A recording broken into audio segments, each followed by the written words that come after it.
Nuestro tema es el páncreas y para empezar debemos de saber qué es el sistema endocrino. El sistema endocrino está formado por glándulas endocrinas que se caracterizan porque vierten sus secreciones en la sangre, a diferencia de las glándulas exócrinas que por medio de un conducto vierten sus secreciones a las cavidades del cuerpo o al exterior. Pero también hay glándulas que producen secreción interna y externa, por lo que se les considera que son glándulas mixtas o heterócrinas. El páncreas es una glándula mixta que se localiza en el abdomen detrás del estómago y tiene el aspecto de un martillo.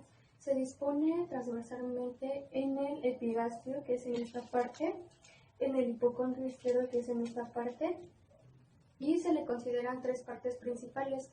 La primera es una voluminosa llamada cabeza, la segunda es una porción media que es todo el cuerpo y por último una porción estrecha que es la cola.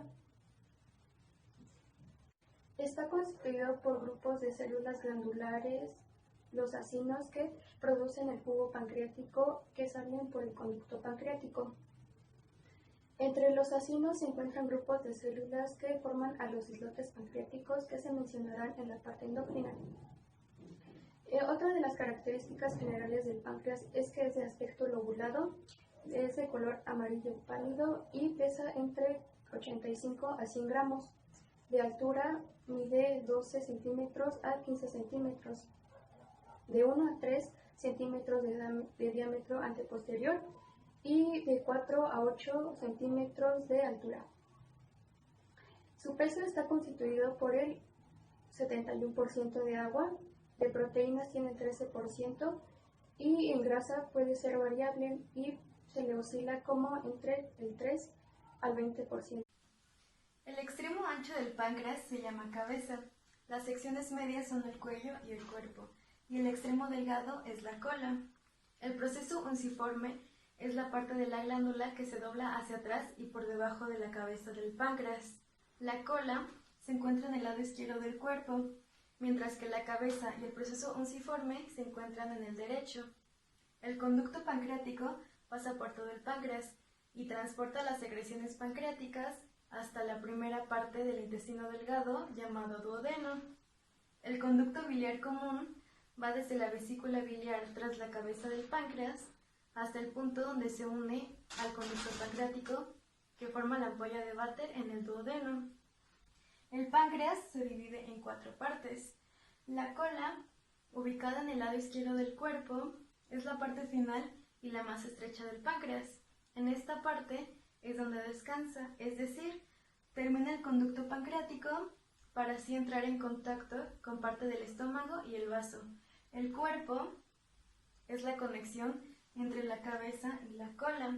Esta parte es la que le da forma a la estructura del páncreas. El cuerpo del páncreas es el centro de este órgano y está situado por detrás del hígado e intestino delgado. El cuello, la forma del cuello es aplanada y estrecha. Y la cabeza es la parte más grande y ancha del páncreas. Se encuentra ubicada en la curva del duodeno e intestino delgado. Ahora les voy a hablar de los conductos pancreáticos. Los conductos pancreáticos son conductos donde se liberan los jugos pancreáticos que contienen enzimas y fluyen hacia el intestino delgado. El conducto de Wirsung o conducto pancreático principal se inicia en la cola del páncreas y continúa hacia la derecha entre los bordes superior e inferior del páncreas.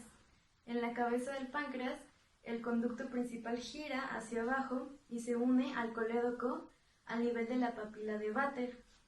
Y el conducto de Santorini o conducto pancreático accesorio está en la cabeza de la glándula, en un plano ventral, sitio quirúrgicamente más vulnerable que el de Wirsung. Comienza en la unión del conducto principal en el cuello del páncreas y termina en la papila menor, que se localiza a 2 centímetros proximal a la papila mayor y a 7 centímetros distal al píloro. Secreción pancreática. Los acinos pancreáticos secretan enzimas digestivas y tanto los conductos pequeños como los de mayor calibre liberan grandes cantidades de bicarbonato sódico. El producto combinado de enzimas y de bicarbonato Fluye por el gran conducto pancreático que suele unirse al conducto hepático inmediatamente antes de la desembocadura en el duodeno por la papila de Vater rodeada por el esfínter de Oddi. La secreción de jugo pancreático aumenta en respuesta al quimo, a la presencia de quimo en las porciones altas del intestino delgado. La secreción pancreática contiene enzimas digestivas, como ya lo había mencionado, destinadas a la digestión de las tres principales clases de alimentos, que son las proteínas, los carbohidratos y los lípidos. Asimismo, también como ya lo mencioné, posee grandes cantidades de iones bicarbonato que, tanto las enzimas como los iones desempeñan un papel fundamental en la neutralización del quimo ácido que, proveniente del estómago, llega al duodeno. El páncreas también tiene la capacidad de secretar bicarbonato, pero ¿cómo lo hace y para qué lo hace? Para esto nos vamos a ubicar con este esquema, donde tenemos a la sangre, el líquido intersticial o intersticio, a la célula del conducto pancreático y a la luz del conducto pancreático.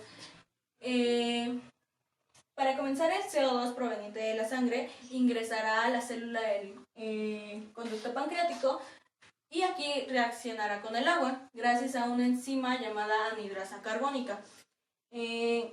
Esto generará como producto al ácido carbónico, que dentro de la célula del conducto pancreático se disociará en dos, en bicarbonato y en hidrógeno.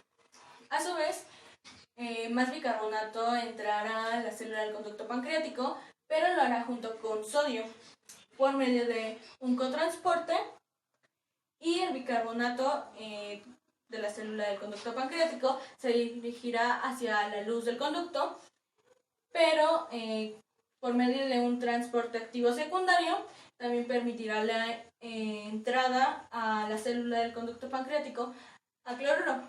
No obstante, este cloruro no se va a quedar dentro de la célula del conducto pancreático, sino que con ayuda de un canal específico de cloruro, el cloruro regresará hacia la luz del conducto pancreático.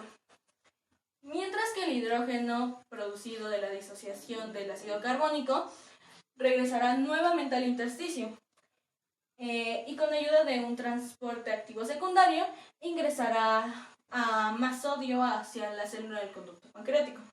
No obstante, este sodio tampoco se va a quedar dentro de la célula del conducto pancreático y por medio de una bomba de sodio y potasio regresará al intersticio, lo cual, al ser un transporte activo secundario, permitirá que el potasio ingrese a la célula del conducto pancreático. No obstante, y de una manera muy similar a la del cloruro, el potasio también saldrá de la célula del conducto pancreático gracias a un canal específico de potasio. Ahora, dentro de la luz se generará una electronegatividad gracias a que hay iones de cloruro y bicarbonato, lo cual tiene una carga negativa, mientras que en el intersticio habrá una carga positiva. Esto provocará una fuerza osmótica que llevará al sodio y al agua hacia la luz del conducto pancreático por medio de los espacios estrechos entre las células del conducto pancreático, generando un proceso de osmosis que finalizará en un producto final, que en este caso será el bicarbonato de sodio. Este bicarbonato de sodio tiene un pH de aproximadamente 8, lo cual permitirá que pueda neutralizar al quimo ácido proveniente del estómago. Los básicos para la secreción pancreática. El primero es la acetilcolina, liberada por las terminaciones nerviosas parasimpáticas y por otros nervios colinérgicos del sistema nervioso autónomo. El siguiente es la colecistocinina, secretada por la mucosa del duodeno y la mucosa del yeyuno cuando el quimo penetra en ellas. Y el tercero es la secretina, segregada por la misma mucosa duodenal y yeyunal cuando el quimo muy ácido llega al intestino. Las primeras dos sustancias, acetilcolina y colecistocinina, estimulan a las células acinares del páncreas en mucho mayor medida que a las células ductuales. Es por esto que favorecen la producción de grandes cantidades de enzimas pancreáticas digestivas con cantidad de líquido asociado relativamente pequeño. La mayoría de las enzimas en el líquido quedan temporalmente almacenadas en los conductos y en los acinos hasta que una secreción mayor de líquido las arrastra hacia el duodeno. La secretina, a diferencia de las anteriores, estimula fundamentalmente la secreción de una gran cantidad de solución de bicarbonato de sodio por el epitelio pancreático dual y apenas actúa sobre la producción enzimática. Cuando todos los estímulos actúan al mismo tiempo, la secreción es mucho mayor que la simple suma de la secreción producida por cada uno de ellos. Por tanto, se dice que los estímulos se multiplican o potencian entre sí. Por tanto, la secreción pancreática procede de los efectos de la combinación de varios estímulos básicos y no de uno solo. La secreción pancreática, al igual que la secreción gástrica, tiene 3 fases. La primera, la fase cefálica, y se produce por la visión, el olor y el gusto de los alimentos. Esto manda al sistema nervioso central una señal para que se libere acetilcolina y así estimular el ácido pancreático que va a secretar las enzimas pancreáticas, aportando un 20% a la secreción pancreática. Después está la fase gástrica, que ocurre cuando el bolo alimenticio entra al estómago, aportando un 10% a la secreción. Algo importante aquí es que en estas dos fases lo único que se está estimulando es acetilcolina, por lo que la secreción tiene muy poca agua y bicarbonato, ya que quien se encarga de eso es la secretina.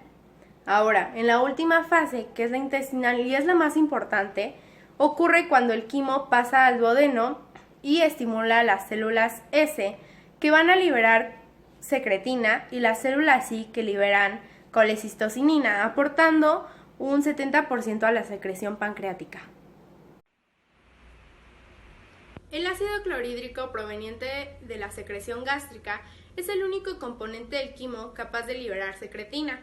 Cuando tenemos un quimo ácido con un pH menor de 4.5 es que se va a liberar. Más bien no es que se libere, sino que pasa de estar en su forma inactiva como prosecretina a activarse. De ahí pasa a la sangre y va hacia las células del conducto pancreático para así estimular la secreción de bicarbonato y neutralizar el quimo ácido. El bicarbonato de sodio pasa al duodeno y se une con el ácido clorhídrico proveniente del estómago para así neutralizar y transformarse en cloruro de sodio y en ácido carbónico. El ácido carbónico se va a disociar en agua y en dióxido de carbono.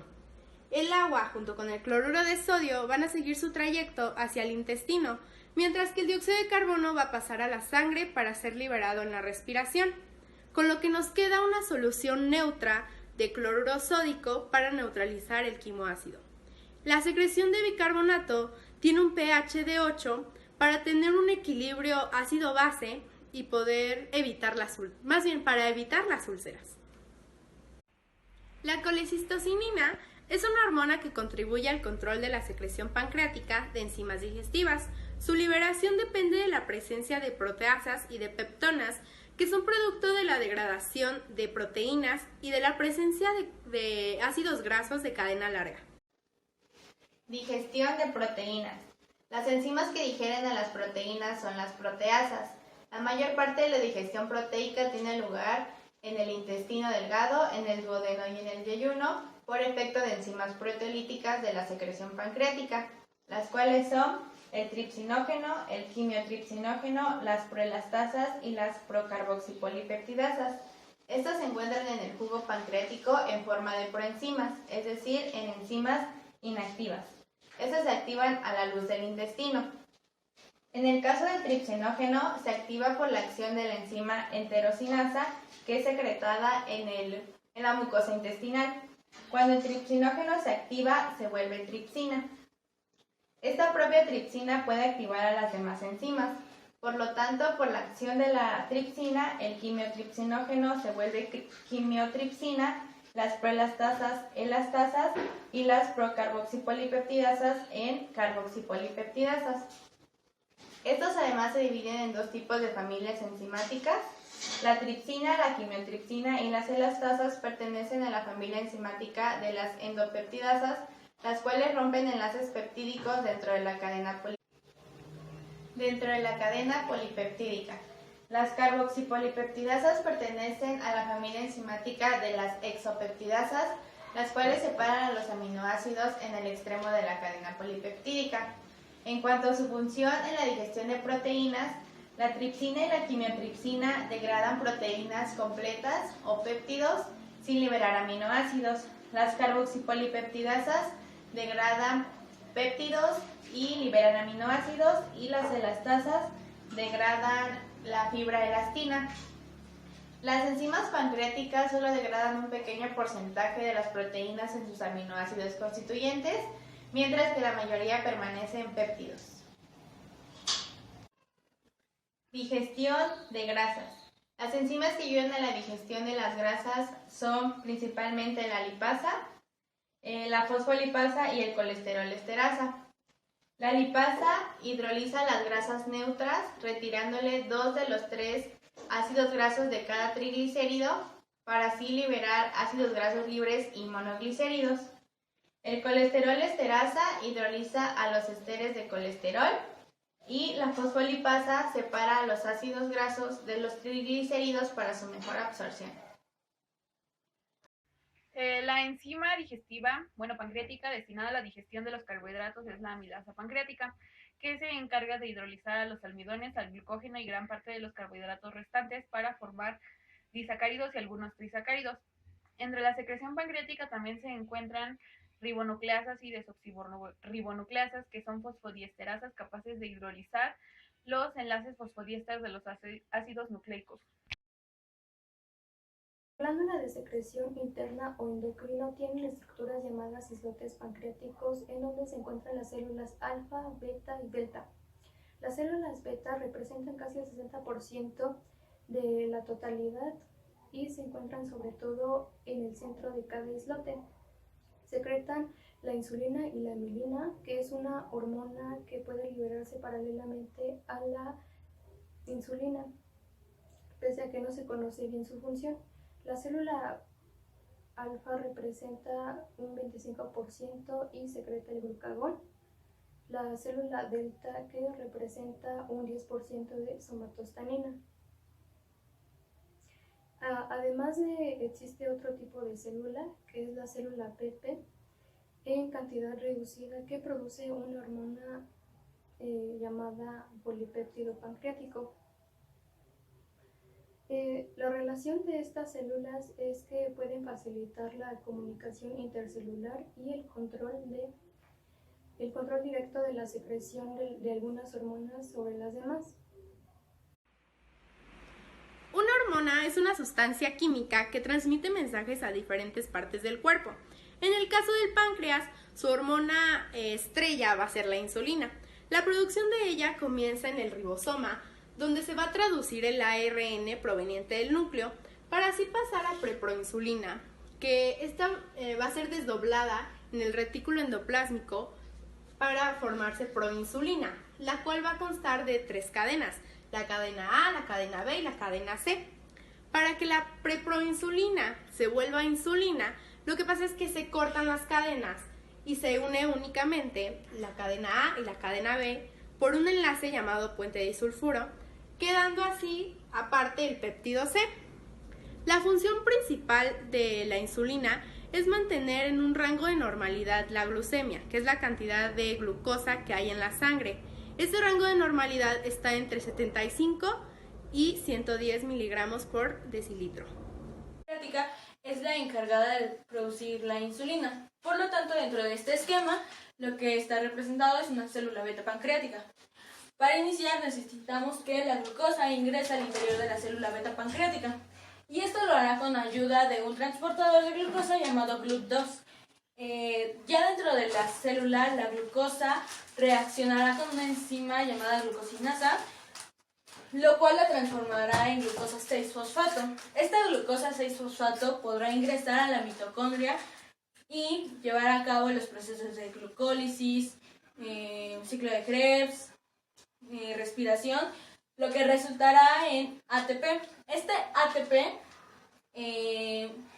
hará reaccionar al canal de potasio sensible a ATP, generando que éste se cierre y por lo tanto los iones de potasio se acumulen en el interior de la célula.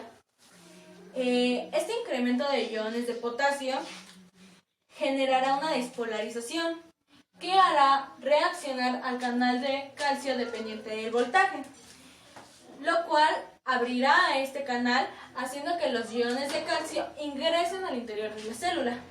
Ya dentro del interior de la célula, los iones de calcio reaccionarán con una proteína llamada calmodulina, generando al complejo calcio-calmodulina quinasa.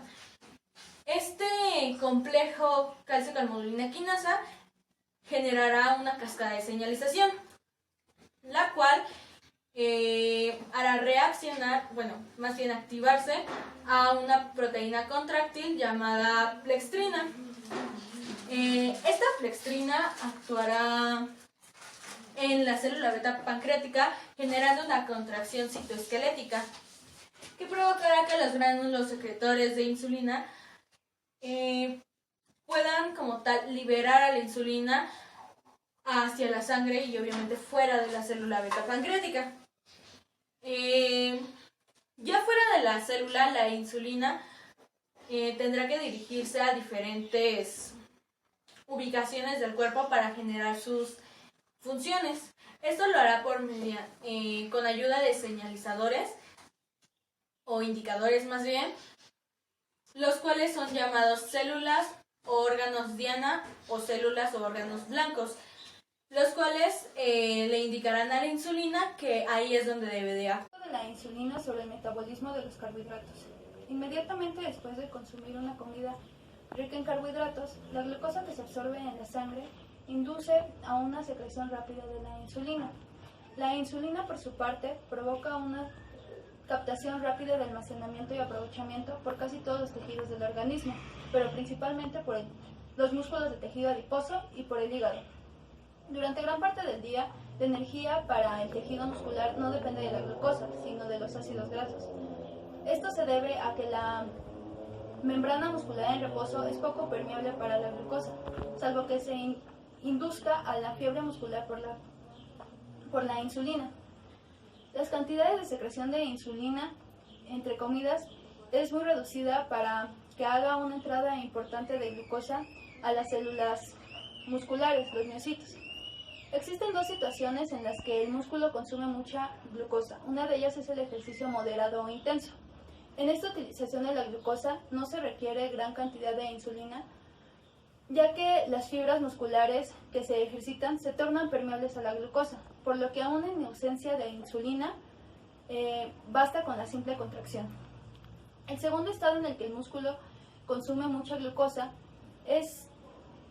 son en las horas siguientes a las comidas, en donde la glucemia aumenta y el páncreas secreta mucha más insulina extra, lo que provoca un transporte rápido de la glucosa al miocito. Es por eso que el miocito utiliza glucosa en lugar de ácidos grasos en este periodo.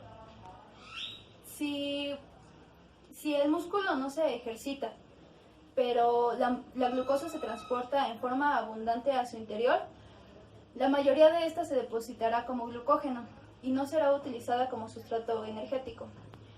El glucógeno será aprovechado más adelante para fines energéticos.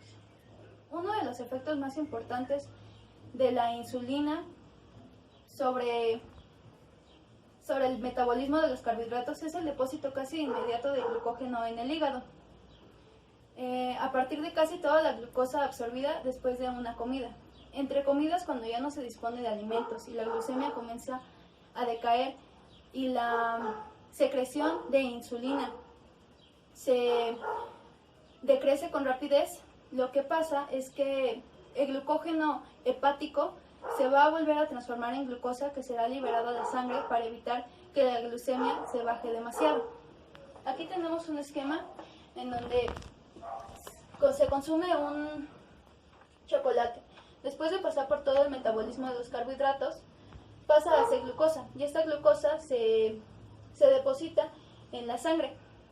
lo que va a producir que va a haber un aumento de concentración de la glucosa en la sangre. Esto va a ser detectado por las células beta del páncreas, las cuales van a liberar insulina. Esta insulina lo que va a provocar es que la glucosa pueda entrar a las células de diferentes tejidos, y esto va a hacer que la glucemia baje, es decir, que la concentración de la glucosa en la sangre disminuya.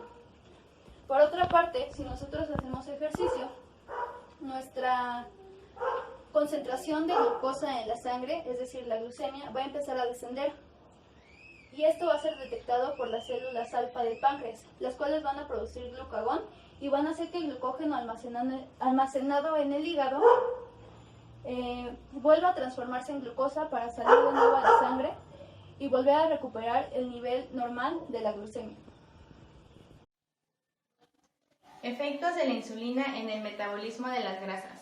La insulina tiene varios efectos en el depósito de grasas en el tejido adiposo. Tanto la conversión de glucosa a triglicéridos como la ruptura de triglicéridos a ácidos grasos son regulados por la insulina. Además de que la insulina inhibe la lipasa, que es una enzima para la descomposición de las grasas en glicerol y ácidos grasos. Por lo tanto, regulando la captación de glucosa en las células grasas es como influye la insulina en el metabolismo de las grasas. En ausencia de insulina, las células grasas segregan de forma más pasiva a las grasas que están contenidas en grandes cantidades. Efectos de la insulina en el metabolismo de las proteínas. La insulina facilita el depósito de las proteínas, estimula el transporte de muchos aminoácidos y disminuye el catabolismo de proteínas, mientras que en los músculos favorece la absorción de las proteínas e impide la utilización de la proteína propia. El glucagón es una hormona secretada por las células alfa de los islotes de Langerhans cuando se produce una disminución en la glucemia.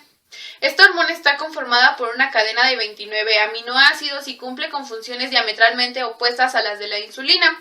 La más importante de ellas es aumentar la concentración sanguínea de la glucosa, que es un efecto contrario al de la insulina. Por esta razón también se le conoce como la hormona hiperglucemiante. Sus efectos más importantes sobre el metabolismo de la glucosa son que degrada el glucógeno hepático en un proceso llamado glucogenólisis y asimismo activa la gluconeogénesis hepática. En la glucogenólisis, gran parte del glucógeno del cuerpo es almacenado en el hígado. Al llegar el glucagón a los hepatocitos, estimula en la membrana a la adenilato ciclasa, la cual es una enzima que se encarga de sintetizar al monofosfato de adenosina cíclico. El monofosfato se va a encargar de activar una serie de reacciones químicas que van desde la proteína sinasa hasta la fosforilasa sinasa, que van a terminar con la activación de la fosforilasa A. A este proceso que va desde la proteína sinasa hasta la fosforilasa sinasa se le conoce como un proceso de ampliación, ya que cada sustancia siguiente es producida en mayor cantidad que la previa. Una vez que está activada la fosforilasa A, esta es la enzima que se va a encargar de degradar el glucógeno en la glucosa, terminando así el proceso.